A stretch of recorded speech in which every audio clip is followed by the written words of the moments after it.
Hello, Man, what's going on? Steve Aoki. We can hear you, buddy, but we cannot see your gorgeous face just yet. All right, let me put a shirt on. Yeah. We'll just shut our eyes if you just want to go in front anyway then. Hey, there he is. All right. What's up? This is like where I stream. So I have like my little camera set up right here, computer, PlayStation over here. Sweet. You know, I'm gonna it's take my studio. office. It's technically an office. My studio's downstairs. Was it true It's you met the very cool. Backstreet Boys on a plane? Is that how you came in contact with them? Yes. So we're flying because there's these small little planes that fly from Vegas to LA constantly, and I landed, and then actually one of the Backstreet Boys, I think it was Nick. He came up to me. He's like, "Yo, we're the Backstreet Boys." I'm like, "What?" And then we obviously, I fanned out pretty big, and because I keep my glasses on and my headphones on, I kind of like try to zoom in and out of those places, but.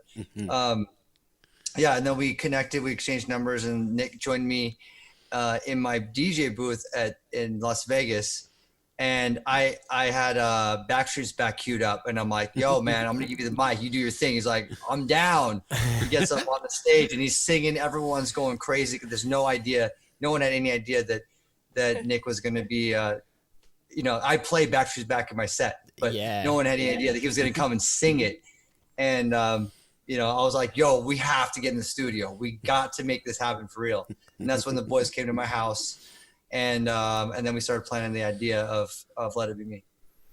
Which is one of your tracks. When you were there, though, like as you said, you were playing Backstreet's Back in your set, but did you feel the pressure that because Nick was there, you had to play a song that night? Like, did he have the conversation with you? He's like, "You don't have to play my song. I'm just here for a good time." No. I mean, it's even more for me. It's like when I see an artist that comes in, I want to, like, I'm the entertainer. I'm the entertainment for the night. You know what I mean? So I want to always throw in the curveballs to the crowd. So whenever artists come through Vegas, and that's a great thing about being here in Vegas. Like the last one that was pretty random, that was pretty cool, was Nickelback. Yeah, Chad Kroeger. So I met him in the studio. I was working on something with Avril Lavigne like a few years back, and then we became buds.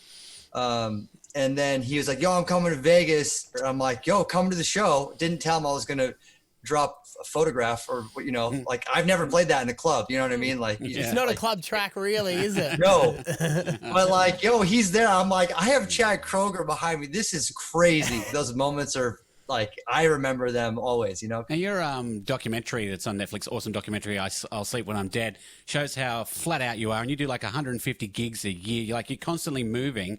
How are you going being locked down with the coronavirus? Because someone that's as busy as you, I imagine it's tough. Yeah, no, I found my rhythm now. I think that's what's important is that, like, it doesn't matter who you are. Like, no one is staying at home as this much, like I go into the day planned out already. So if I don't have a plan out for the day, you can easily just lounge on the couch. You could watch Netflix, and then you like look out the window. It's already nighttime, and obviously creation stuff. Like, I got my studio here, so I'm like working on tons of music, which is what a lot of artists, whenever I talk to my friends that are DJs or producers, they're like, "Yo, I got so much music. I don't know what the fuck to do with all this stuff." So there's going to be a lot of albums in the next year. Oh, hell yeah. It's so much music's coming out, So the album Neon Future 4, that is out now. Do you have music ready for the next album? Like, because you're constantly producing, I imagine. I don't know if I should even announce this yet because it's a bit early, but I guess, you know what? I'm just going to say it here first. My next album, if you want to call it album, it's just a short album, is already done. Wow. So so I have that coming out summertime ish. Yeah. Bit of extra time on your hands, hey? I mean, here, like, I'll put it this way, like, so I do 250 shows on average a year. Yeah. And the big part of my process is that I work with tons of artists. That's a big part of my process is collaboration. So whenever I tour, I always hole up in a studio. Like when I was in Australia last, I got a studio out there. I was telling the boys before, because I've always been obsessed with Guinness Book of Records. I love the idea of breaking a record. And you broke a record for, was it the loudest scream? Yeah. So, okay, I'll tell you that story. It's a good one. So, LA, it was at the Shrine. And right before I dropped Pursuit of Happiness, my remix for Kid Cudi. I love that He gets song. up.